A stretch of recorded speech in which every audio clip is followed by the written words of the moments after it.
ખટંબા સરપંચના પ્રયત્નોના કારણે ગામમાંથી રિંગ રોડ નીકળવાનો છે, સાથે સ્મશાનના રીડેવલપમેન્ટની કામગીરી પણ શરૂ થઈ છે। વડોદરા હાઈવે સમાંતર આવેલું ખટંબા ગામ, જ્યાંના સરપંચ કમલેશભાઈ વાળંદ, જેઓ દ્વારા અથાગ પ્રયત્નો કરવામાં આવ્યા અને તેઓના આગવા આયોજન થકી ગામમાંથી 75 મીટર રિંગ રોડ થવાની જે કામગીરી છે તે શરૂ થઈ છે। સાથે સાથે સ્મશાનના રીડેવલપમેન્ટની કામગીરી પણ શરૂ કરવામાં આવી છે। આ મુદ્દે કમલેશભાઈ દ્વારા વધુ માહિતી આપવામાં આવી। તેમણે જણાવ્યું કે રિંગ રોડનું કામ શરૂ થયું ત્યારે કોઈ પણ ગામ રસ્તા માટે તૈયાર ન હતો, પરંતુ ખટંબા ગામના લોકોને સમજાવટ બાદ અથાગ પ્રયત્નો થકી રોડનું કામ શરૂ કરવામાં આવ્યું છે। સાથે વડોદરા શહેરની અંદર વરસાદના પાણી ન પહોંચે અને ગામમાં પણ પાણી ન ભરાઈ જાય તેનું પણ આગવું આયોજન કરી રસ્તાની નીચે દર 500 મીટરે મોટી પાઇપો નાખી ભવિષ્યમાં પાણી ન ભરાય તે પ્રકારનું આયોજન કરવા રજૂઆત કરી હતી, જેને ધ્યાનમાં રાખી તે જ પ્રકારની કાર્યવાહી અત્યારે કરવામાં આવી રહી છે।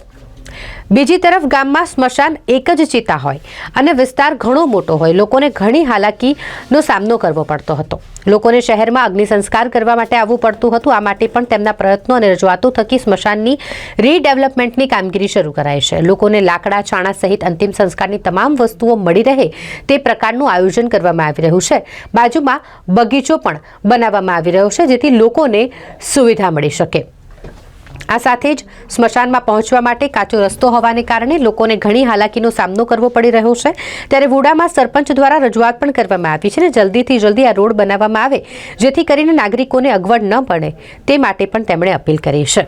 75 મીટર રિંગ રોડ વડોદરા ફરતે જે રીતના જે હાઈવે પર આ બધી પાઇપો પહેલાં નાખી નથી, એટલે હું આગવું આ જે કામ કરાવું છું, દર 200 મીટરે પાણીની આ બાજુ રોડથી પેલા રોડ પર પાણી જતું રહે, આ બાજુથી નીકળીને પેલી બાજુ જતું રહે પાણી, એ રીતના 200 મીટરે પાઇપ આ નખાઈ રહ્યો છું અને આગવું આ આયોજન કરી રહ્યો છું। ખટંબામાં સ્મશાનની આ બધી સુવિધા પબ્લિક માટે થઈ રહી છે, પણ મેં એક વુડાને બી કહું છું કે અમને એક રસ્તો બનાવ્યા લે। આ વુડાની હદમાં જ છે, એટલે વુડા બધા રોડ ડેવલપ કરી રહી છે, તો એક વુડાને મેં વિનંતી કરું છું કે મને બી એક આ રોડ બનાવ્યા લે। વુડાના જે સાહેબોને બી મેં વારંવાર રજૂઆત કરું છું અને એમનું એ વુડાનું અહીં આગળ એસટીપી સુએજ પમ્પિંગ આવેલું છે, એમાં બી જવાનો રોડ નહીં, મોટી મોટી ગાડીઓ જાય છે તોય છતાં એ કશું અહીં આગળ એટલો બધો પ્રોબ્લેમ થાય છે, ધૂળ અને માટી અને એવા ખાડા છે, એમ્બ્યુલન્સ અહીં સ્મશાનમાં લઈને આવવું હોય તોય બહુ તકલીફ પડે છે, ડેડ બોડી હલીને નીચે પડી જાય એવું લાગે છે। એટલે મેં વુડાને બી વિનંતી કરું છું કે જલ્દી જલ્દ અમને આ રોડ બનાવી આપે સ્મશાન અને સુએજ પમ્પિંગ સુધી। સરપંચ સાહેબ, આપના પ્રયત્નો થકી આ એક આગવા આયોજન થકી આ એક રોડ બની રહ્યો છે અને એમાં પાઇપ લાઇન નખાઈ રહી છે, શું ફાયદો થશે આમાં? આ ખટંબા ગામ છે, આજે આખા વડોદરા શહેરના, વડોદરાના તાલુકાના ગામોમાં વુડા અને કોર્પોરેશનને કોઈ મંજૂરી નહોતું આપતું કે ભાઈ અહીંયાથી ખાતમુહૂર્ત થાય, એટલે મેં ખટંબા એમને બધી ટીમને બોલાવી, કોર્પોરેશનની ટીમને, વુડાની ટીમને બોલાવી અને મેં કીધું મારા ખટંબામાંથી 75 મીટરનું ખાતમુહૂર્ત કરો અને મારા આયોજન પ્રમાણે આ રોડ બનાવો।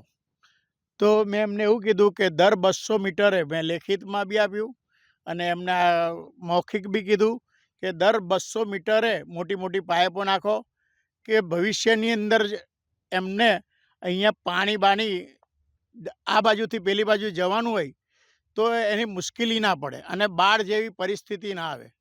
હમણાં જ વાઘોડિયા રોડ ઉપર, વાઘોડિયા જે હાઈવે છે ચોકડી પાસે, એ હાઈવેથી આજુબાજુ ભૂંગળા નથી। કમલેશભાઈ, ખટંબા ખાતે સ્મશાનનું પણ ડેવલપમેન્ટ આપના થકી, આપના પ્રયત્નથી કરવામાં આવી રહ્યું છે, શું સુવિધા મળશે, કેવા પ્રયત્નો રહ્યા હતા આપના? આ ખટંબાની અંદર પહેલાં એક સ્મશાન હતું અને એ બી બધું ઘાસ ને બાસ ને બધું ઉગી ગયેલું અને અહીંયા આગળ ડેડ બોડી લઈને આવવામાં બી તકલીફ બહુ પડતી હતી। અત્યારે મેં આ બધું શેડ, પાણી, લાઇટ અને નવું ગાર્ડન સાથે સ્મશાન બનાવવાનું મેં એ કરી લીધેલું છે, મન બેસાડી લીધું છે, એટલે હું આ એક ગાર્ડન સાથે સ્મશાન બનાવું છું અને એકી સાથે અહીંયા આગળ એટલી બધી પબ્લિક વધી ગઈ છે કે આજુબાજુની સોસાયટી લગભગ 20,000 થી 25,000 પબ્લિક હશે અને એમને ખાસવાડી કારેલીબાગ અને રામનાથ ગાજરાવાડી સ્મશાનમાં લઈ જવા પડતા હતા એટલે એમને બહુ તકલીફ પડતી હતી. ટ્રાફિકની બી બહુ સમસ્યા હતી એટલે એમને બહુ જ તકલીફ પડતી હતી. એટલે બધા રજૂઆતો મને કરતા હતા કે કમલેશભાઈ આપણે એક સ્મશાનનું કંઈક જરા આયોજન કરો. એટલે હું એ ગાર્ડન સાથે આ આયોજન કર્યું છે. અત્યારે કામકાજ ચાલુ જ છે અને અહીં આગળ એક મુહિમ છે ચલાવી છે અમે ગામવાળાએ કે દરેકને અંતિમ સંસ્કારનો સામાન એમને ફ્રી ઓફ ચાર્જ મળે છે. છાના લાકડા પછી જે બી એમને કંઈ જરૂરિયાત હોય વસ્તુ હોય પાણી ને એ બધી અહીંયા આગળ અવેલેબલ છે બધું અને ગાર્ડન સાથે બનાવીએ છીએ.